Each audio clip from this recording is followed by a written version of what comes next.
പ്രിയമുള്ളവരെ, ഞാനിന്ന് നിങ്ങളുമായി സംവദിക്കാൻ പോകുന്നത് പ്രതികരണവും പ്രതിപ്രവർത്തനവും. കാരണം നമുക്കറിയാം, ചെറിയൊരു വാക്ക് നമ്മളെ ഏതെങ്കിലും തരത്തിൽ ഒരു പരിഹാസകരമായ ആരെങ്കിലും ഉപയോഗിച്ചാൽ നമുക്കുള്ളിൽ വേദനയുണ്ടാവും, വിഷമമുണ്ടാവും, ഫീലിങ്സ് ഉണ്ടാവും, ഉറക്ക് പോലും നഷ്ടപ്പെടും.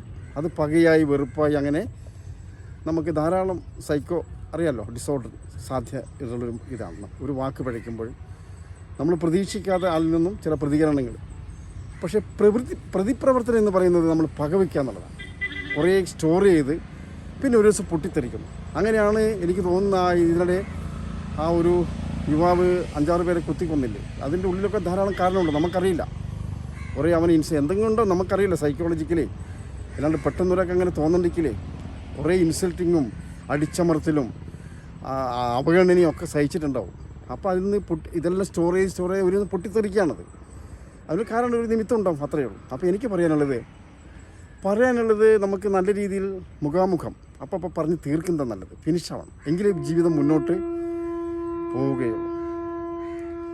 നമുക്കറിയാം, ജീവിതം ഒരു ക്ഷണികമായ ഒരു തീർത്ഥാടനമാണ്. ഇതിൽ ധാരാളം സംഭവങ്ങൾ ഓരോ നിമിഷവും നടന്നുകൊണ്ടിരിക്കും. നമ്മളെപ്പോഴും അപ്ഡേറ്റ് ചെയ്തുകൊണ്ടേയിരിക്കുക. ഇന്നലത്തെ പകയും വെറുപ്പും അത് ഇന്നലെ തീർന്നു. നമ്മൾ ഇന്ന് പുതിയ മനുഷ്യരാണ്. എവരിഡേ ബർത്ത്ഡേ എന്ന് പറഞ്ഞാൽ അതുകൊണ്ടാണ് മഹാന്മാരൊക്കെ. അതുകൊണ്ട് എനിക്ക് പറയാനുള്ളത്, നിങ്ങൾ പ്രതികരിക്കുന്നത് നല്ല രീതിയിൽ പ്രതികരിച്ച് അപ്പോൾ പ്രശ്നങ്ങൾ സോൾവ് ചെയ്യണം. കാരണം ഈ ലോകത്തിലുള്ള മിക്ക പ്രശ്നങ്ങളും ഒരു ചായ കുടിച്ച് പിരിയാനുള്ള പ്രശ്നമേ ഉള്ളൂ. ഒന്ന് സംസാരിച്ച് മുഖത്തോട് മുഖം നോക്കി സോറി പറഞ്ഞാൽ തീരാവുന്ന പ്രശ്നങ്ങളെ അധികമുള്ളൂ. ഇതിനെ പെരുപ്പിച്ച് നമ്മുടെ അഹംബോധം, നമ്മളെ മൈൻഡ് തന്നെ നമ്മളെ കെണിയിലേക്ക് കൊണ്ടുപോകാൻ നമ്മളറിയില്ല.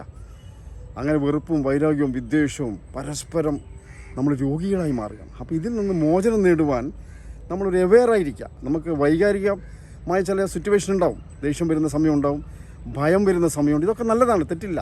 മനുഷ്യന് ധാർമ്മിക രോഷമൊക്കെ വരണം, അല്ലെ ചത്ത മനുഷ്യനാവും. ഇടയ്ക്കൊരു പേടിയൊക്കെ ആവശ്യമുണ്ട്. ഇപ്പോൾ നമ്മൾ കാണുന്നില്ല, പാമ്പ് പെട്ടെന്ന് നമ്മൾ പ്രതികരിക്കുകയാണ്, മുൻകൂട്ടി തീരുമാനിച്ചിട്ട് അപ്പോൾ പ്രതികരിക്കുകയാണ്. ഇപ്പോൾ ഇലക്ട്രിക് ഷോക്കിൽ കൈ വെക്കുമ്പോൾ അറിയാതെ ഞെട്ടിപ്പോവും. ഇതാണ് പ്രതികരണം. ചിന്തിക്കുന്നില്ല, അവിടെ ചിന്തിക്കാതെ പ്രവർത്തിക്കുന്നതാണ്.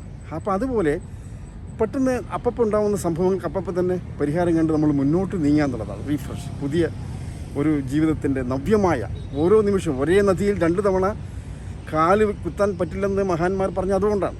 എപ്പോഴും പുതുമ, നമ്മൾ പുതിയ കാര്യങ്ങൾ മനസ്സിലാക്കുന്നു, പുതിയ രീതികൾ അപ്ലൈ ചെയ്യുന്നു, പഴയതൊക്കെ നമുക്ക് ആവശ്യമില്ലാതൊക്കെ ഡിലീറ്റ് ചെയ്യുന്നു, പുതിയ കാര്യം ഇൻപുട്ട് ചെയ്യുന്നു. അങ്ങനെ ജീവിതം മനോഹരമാക്കുവാൻ നമ്മൾ ഈ വൈകാരികമായ ഒരു ചെറിയ സെൽഫ് കൺട്രോൾ, ഇത് ബുദ്ധിമുട്ടാണെന്ന് എനിക്കറിയാം. പക്ഷേ എങ്കിലും നമുക്ക് അല്പം ഒരു ബോധമുണ്ടെങ്കിൽ, എളിയൊരു ശ്രമം ഉണ്ടെങ്കിൽ തീർച്ചയായിട്ടും ചില കാര്യങ്ങളൊക്കെ നമുക്ക് മൗനമായി ചിരിച്ചു തള്ളാവുന്ന കാര്യമുള്ളൂ എന്ന് മനസ്സിലാക്കിക്കൊണ്ട് സൈലൻസ്, നിശബ്ദമായി നമ്മളതിനെ നോക്കിക്കാണുക. അത് കടന്നു പോകും, ആ കാർമേഘങ്ങളൊക്കെ പോകും, സൂര്യൻ വീണ്ടും പ്രകാശിക്കും.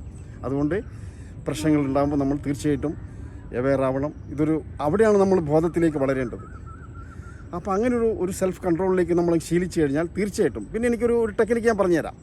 ഇപ്പം നമുക്ക് നമ്മളെ കൂടെയുള്ളവർ, കൂടപ്പിറപ്പുകൾ എന്തെങ്കിലും തരത്തിൽ നമ്മളെ ഇൻസൾട്ട് ചെയ്യുകയോ ദേഷ്യം പിടിപ്പിക്കുകയോ ചെയ്യുമ്പോൾ അവർ പ്രതീക്ഷിക്കാത്ത കാര്യം ചെയ്യണം. ഒന്നിക്ക് അവർക്ക് മുട്ടായി കൊടുക്കുക, അല്ലെങ്കിൽ കെട്ടിപ്പിടിച്ചൊരു ചുംബനം കൊടുക്കുക, അല്ലെ അവർക്ക് അപ്പോൾ ആ സമയം തന്നെ അത് ക്ലോസ് ആവും.